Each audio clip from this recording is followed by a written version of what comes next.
Flights were $1,200 each, my mom said, and if I couldn't afford it, I should just stay behind. She said it casually, like she was discussing the weather, as if the idea of leaving me out wasn't cruel at all. I didn't argue. I just nodded, even smiled like it didn't sting. Like it wasn't the sixth time in 2 years my own family had made it clear I didn't belong unless I paid for the privilege. She said it on speakerphone while I was still in scrubs, sweating after a 12-hour hospital shift. Having just finished back-to-back nights to cover rent and chip away at my student loans, they were all going to Maui. Mom, Dad, my sister Kayla, her husband Derek. A week-long family vacation. Business class, of course. You know, we deserve this, Mom added. It's been a rough year for everyone. Everyone. As if I wasn't part of that word. As if the endless hours I worked, the debt I juggled, the exhaustion I carried somehow didn't qualify. As if I hadn't loaned Kayla $2,500 last April when Derek lost his sales job. Or covered Dad's medical deductible when his blood pressure spiked and he refused to go to urgent care because of cost. I told her it was fine, that I'd stay behind. Then I went back to cleaning vomit off my shoes, courtesy of a drunk patient who had tried to swing at me for suggesting he lie down. Later that night, though, something snapped. My phone pinged with an alert from my credit card company. For business class tickets, $200 each. My card, not my name. Caleb B., Derek B., Sandra M., William M., Mom and Dad. Not Alex M., not Abigail M., not me. I stared at the screen for a long minute, fingers cold, heart hammering. They had done it again. Used my card without asking, without telling me. Just assumed I'd cover it like I always did. I didn't even get a window seat out of it. This time, I wasn't numb. This time I tapped Dispute All and locked the account. 1 hour later, as I brushed my teeth, my phone buzzed again. A text from Kayla. Why is nothing paid for? We're at check-in. Toothpaste foam still in my mouth. I stared at the message, then calmly typed back, what you said. That was all. I stayed behind. And I did. But not the way they expected. I booked my own getaway. Not Maui, not luxury, just somewhere warm and quiet. Mine and mine alone. No guilt, no obligations, no family strings. The next day, Dad showed up at my apartment. Knocked like he owned the place.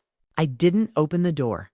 He stood there for minutes waiting, as though my silence was just another negotiation tactic, and eventually I'd cave. But I didn't. I couldn't. Because this wasn't about plane tickets.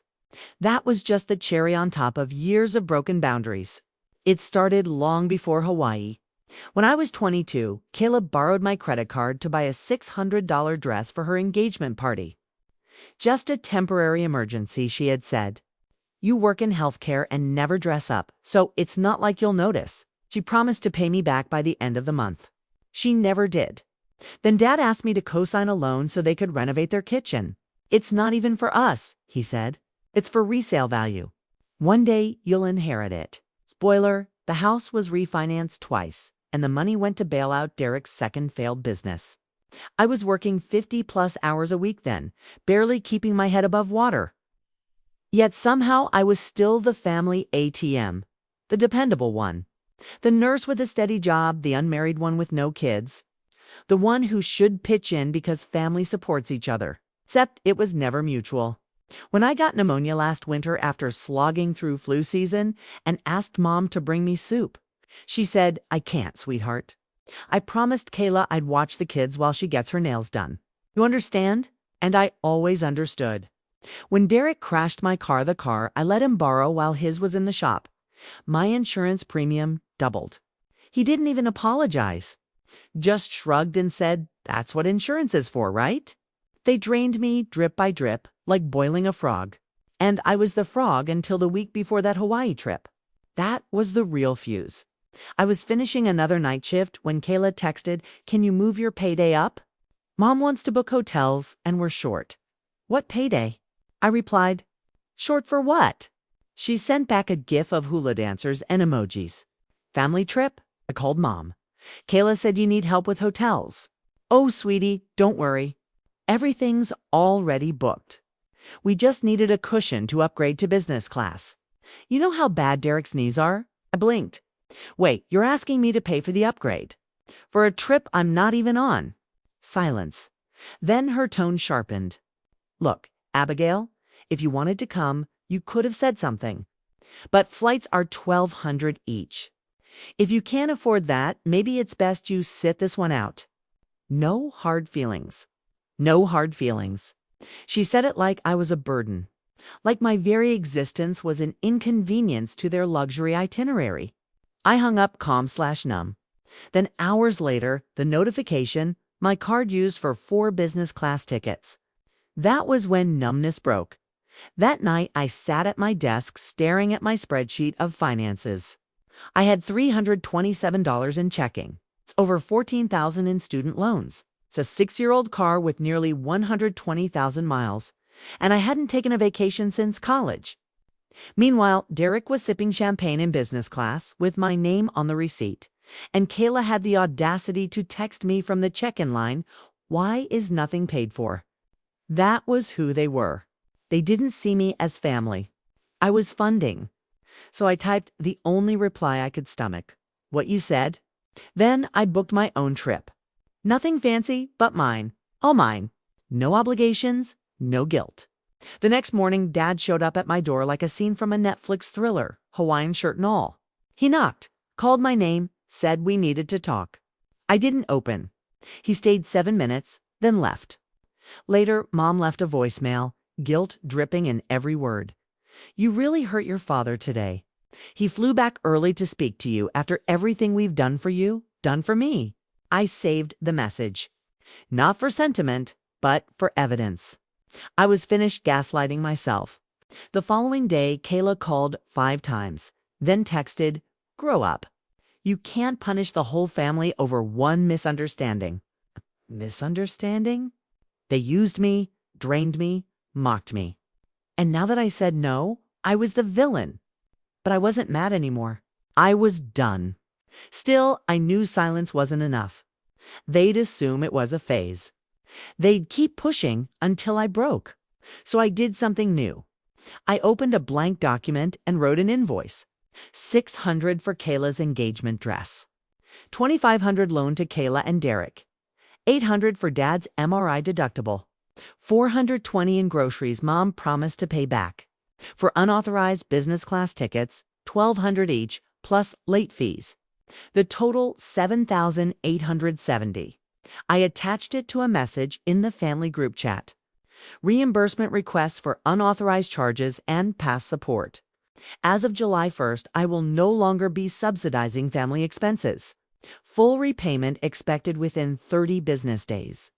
After that, I'll be submitting formal reports to my credit provider regarding unauthorized use of my credentials. No further financial interaction will be permitted. The chat exploded. "Kayla, are you serious? Who invoices their family?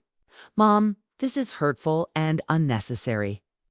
Dad, we raised you better than this." That line was the spark. Because the truth was, they hadn't raised me. I raised myself between extra shifts, unpaid debts, and serving as their safety net. I replied, "You didn't raise me." I allowed this imbalance, but not anymore. Then I blocked Kayla. I left Mom and Dad unblocked, curious how deep their denial ran.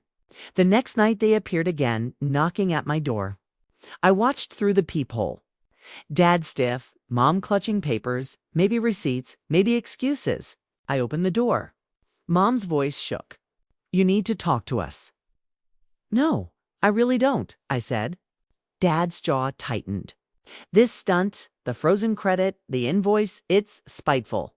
We are your family." I snapped. "That's not family. That's theft."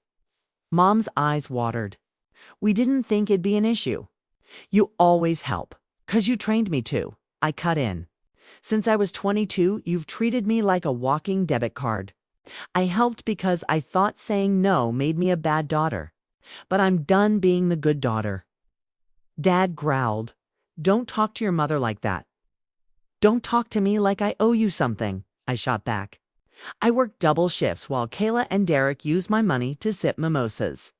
I paid your hospital bills while you called me selfish behind my back." He stepped forward. You think this makes you strong? Turning your back on family? No, I said. It makes me free. I closed the door. Not slammed firm, final. They didn't knock again. Later I got a voicemail from Mom, voice small. I don't know who you are anymore. And for the first time, I smiled at those words.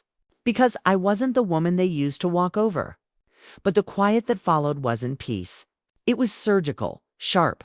2 days of nothing. Then the panic started. I got an email from my bank. Another attempt to use my frozen card. A rental car in Maui, Derek, of course. Fraud confirmed it matched his ID. Do you want to press charges? They asked. Not yet, I said, but had them document everything. I forwarded the report to myself with the subject line evidence in case. That night, a text came from an unknown number. We're stranded. Are you seriously going to leave your family like this after all we've done for you? Kayla. I stared, then screenshotted it. Filed it in a new folder I called Family Patterns I Won't Repeat. Days later, something unexpected happened. A Facebook message from Marissa. Yes, Derek's ex-wife, the lawyer who divorced him years ago. She'd moved across the country, cut ties. Her message was simple. Hey, Abigail. Sorry to pop in, but you might want to talk. I replied, Is this about Derek? She sent a thumbs up, then a PDF. I hesitated, then opened it. Screenshots. Bank transfers. A paper trail.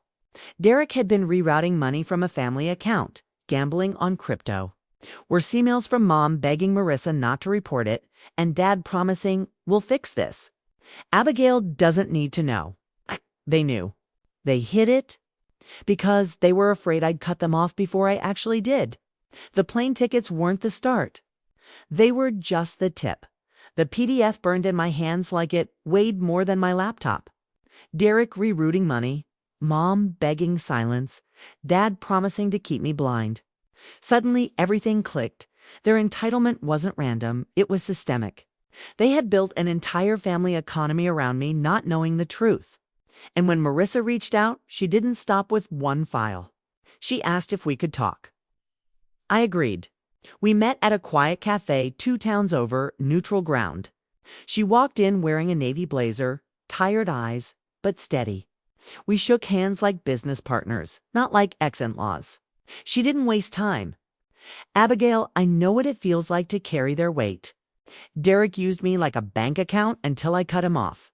Your parents covered for him because it was easier than holding him accountable. Now they're doing the same with you. I asked her why she was telling me all this. Her answer was crisp. Because silence lets them keep doing it. And because you're the only one left who can stop the cycle. She slid over another folder. More receipts. Derek had pawned family heirlooms from Dad's side and blamed them on lost movers. Mom had even filed a fake insurance claim to cover for him. My stomach nodded. Why give this to me? I asked again. Marissa's face softened. Because I don't want him destroying you the way he destroyed me. And because you're strong enough now to see it. I drove home in silence. Folders seat-belted beside me like a passenger. Every red light gave me another piece of clarity. They didn't just use me because I was generous. They used me because I was convenient. Because Derek's wreckage was easier to sweep under my account than under theirs. That night, I spread the files across my kitchen table. Dates, names, dollar amounts. Lies stacked on lies. I thought of every guilt trip, every you're selfish jab. It had been projection. They weren't just selfish, they were complicit. At midnight, I opened a new email draft to Mom. I attached 3 PDFs, including Marissa's files, and wrote, I know. Do not contact me until you have a plan for repayment and accountability. I am not your safety net. This ends now. I didn't send it. Not yet. Instead, I saved it in drafts because a voice inside whispered, they'll spin this too. And sure enough, the next morning, Mom showed up at my door again. She looked smaller than usual. Hair frizzed, hands clutching a Tupperware of muffins like peace offerings. I let her stand there, didn't open. She called through the wood. We can explain, Abigail? Your father didn't want you to worry. We thought it was better this way. Better for whom? For them. Always them. I stayed silent. After 5 minutes, she left the muffins on the step and drove off. I didn't touch them. Later, Kayla texted from an unknown number again. Mom says you're blowing things out of proportion. You're not the only one with problems. Grow up. I didn't reply. I printed her message, slid it into the evidence folder. I was building a case, not for court yet, but for myself. Proof that I wasn't crazy. Proof that the story I'd been fed my whole life was a lie. By the third day, the silence in my apartment was electric. I could feel them scrambling behind it, trying to figure out how to pull me back in. That night, Dad finally broke. He called from his number, voice heavy, like a man preparing for war. Abigail, whatever Marissa told you, she's bitter. She's always been against this family. Don't let her poison you. I asked him one question. Did you or did you not cover Derek's theft? There was a pause, long enough for me to hear him breathing. Then we protect family. That's what we do. My throat burned, but my voice was steady. No, you protect Derek. You sacrifice me. Said nothing. I hung up. 10 minutes later, a new voicemail arrived. His voice wasn't heavy now. It was furious. You think you can turn your back on us? On everything we built. You'll regret this, Abigail. I replayed it twice, then forwarded it to my email with the subject line, threat. By morning, I'd made my choice. I wasn't just stepping back. I was cutting them off clean. I scheduled an appointment with a lawyer Marissa recommended. Her text to me the night before had been blunt. They'll never change. But you can protect yourself. Sitting in the lawyer's office 2 days later, I finally breathed. She walked me through freezing my credit permanently, filing fraud charges if Derek tried again, and sending a formal cease and desist to my parents regarding financial access. Each form I signed was a nail in the coffin of their control. I didn't cry. I didn't even shake. I just felt lighter. When I left, the sun hit my face like freedom. But freedom has a cost. That night, my phone buzzed with a message from an unrecognized number. It was a photo. Kayla standing on my porch holding a rock in one hand, middle finger raised with the other. Underneath the caption, nice little place. Be ashamed if something happened to it. I sat very still, heart pounding. They weren't done. They were escalating. The photo of Kayla on my porch rattled me, but it didn't paralyze me. I wasn't the same Abigail. They had molded into their personal ATM. I forwarded the image straight to my lawyer and asked what my options were. She replied within the hour. File a police report. Document everything. Don't confront them directly. For the first time in my life, I listened. That night I drove to the precinct with a folder so thick the officer at the desk raised his eyebrows when I handed it over.